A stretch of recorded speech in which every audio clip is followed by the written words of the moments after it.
The term rape culture was coined primarily in response to people who blamed victims of rape for what happened to them. Statements such as, "Well, it's sad Lucy was raped, but look what she was wearing. What did she expect was going to happen?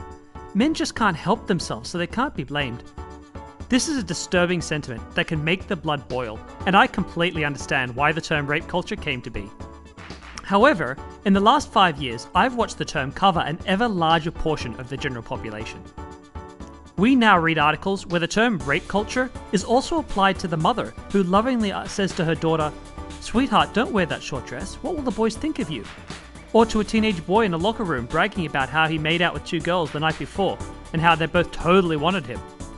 It's in these moments that I especially abhor the term rape culture. Not because the above examples shouldn't be phased out of our culture, but because the mere act of labeling them with such a harsh term would prevent the perpetrators from taking notice and making a change. Sure, it grabs good headlines. I mean, I'm more likely to read an article that says rape culture at large than an article that says gender disempowerment an ongoing issue. It's also a great term to rally behind. It feels powerful to have discussions with like-minded friends and get passionate together about the horrible rape culture. It feels like a hell of a cause that you'd be nuts not to support. But if you overheard me saying something with the most loving of intentions to my son or daughter and want to enlighten me to change, do you think you'll get me to listen to you if you accuse me of being a VIP member of the Rape Culture Club? Me? A parent who would do anything to protect my child?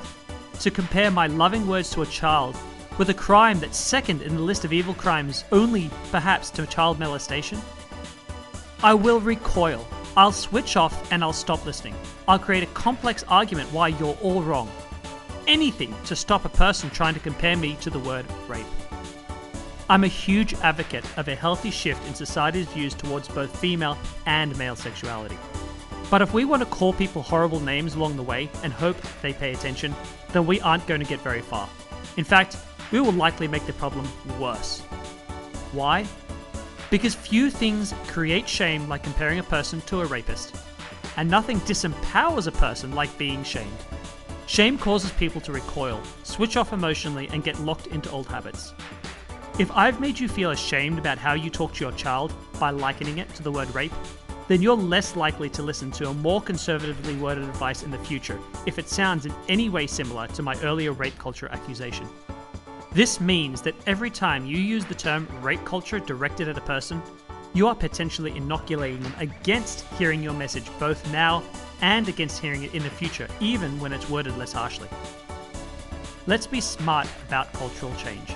Let's embrace and educate people who we believe make the world a worse place, not vilify and alienate them. If you've ever had a long-term relationship, then you already know that alienation and name-calling does not create the behavior change you want.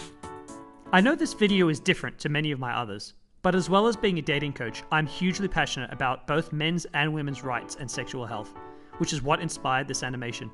Be sure to like this video and share on Facebook if you like what I said.